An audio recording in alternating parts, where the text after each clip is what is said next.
Howdy there, true believers. Welcome back to New World Nerds. I am Superman Nico. Marvel Studios just dropped a humongous nerd bomb on the nerd world, and it's devastation everywhere. I'm indeed talking about the second trailer for Avengers Endgame, and boy, this one was a doozy. I know there's lots of YouTube channels that you could nerd out with, so I'm glad you chose us. If this is your first time here, don't worry, I'll be gentle. You're gonna see a lot of channels out there break this trailer down frame by frame, but I'd like to do something a little different. I really just want to go in and tell you guys the biggest takeaways from this trailer. Don't get me wrong, I'm not knocking those trailer breakdowns. I watched them too. I just feel like other channels are able to do those better, and in order for me to get this out a little sooner, I don't have that time to edit it and make it look super cool. Let's roll up our sleeves and sift through the wreckage that Thanos left in his wake and find the 5 things that you need to take away from this trailer. I didn't go in there thinking that it needed to be 5, but it turned out to be 5. They're actually in no particular order, except for the last one I feel like would be the most important. Also, minor spoilers for Captain Marvel. This trailer definitely reaffirms that Captain Marvel will be showing up early in this movie. Supposedly every shot from the trailers that we've gotten, all the footage we've gotten, and even the Super Bowl TV spot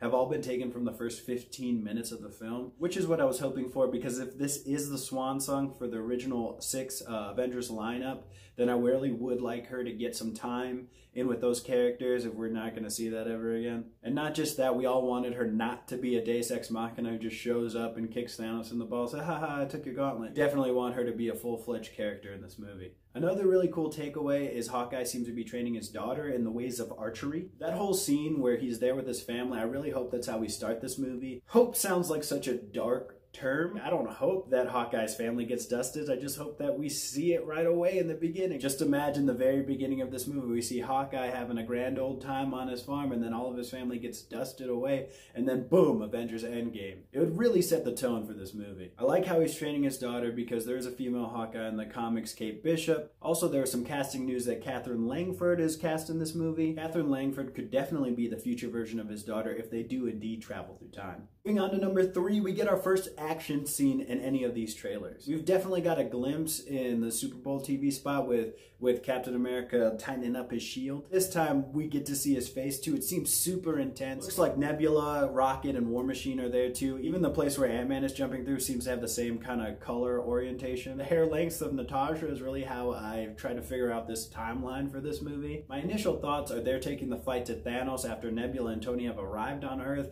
Maybe Nebula gives them some new information about where he might go after the decimation, that is also known as the snapping. Or maybe the addition of Captain Marvel makes them think that they really do have a fighting chance, despite Thanos having 6 Infinity Stones. Cap's look after he tightens his shield just screams Avengers Assemble. Second to last takeaway is that we finally get those quantum suits in motion. We got a lot of leaked concept art, we got a lot of toy releases of them in these quantum suits, but actually seeing them on the characters and actually seeing them walk around in them, I kind of didn't like it at first, like when I saw the toy releases, but seeing them in motion now, it really does seem pretty badass. It actually seems like a uniform, like they're on the Avengers team and they're taking it to Thanos. They're taking the fight to Thanos. I think it's really cool and it makes me super hyped because we haven't really seen them all look like each other. It makes them seem like a real team, like a bloody old baseball team. It's going to be really cool. Honorable mention, there's this one frame where Steve's talking. I really do think that this is where Tony and Nebula arrive, just because of the way his face looks. The most important takeaway from this trailer is that Tony and Nebula make it back to Earth. There's so much speculation about how Tony and Nebula get back to Earth. I'm pretty sure Tony Stark just had a brain blast during his helmet recording monologue, and that leads to the workshop shot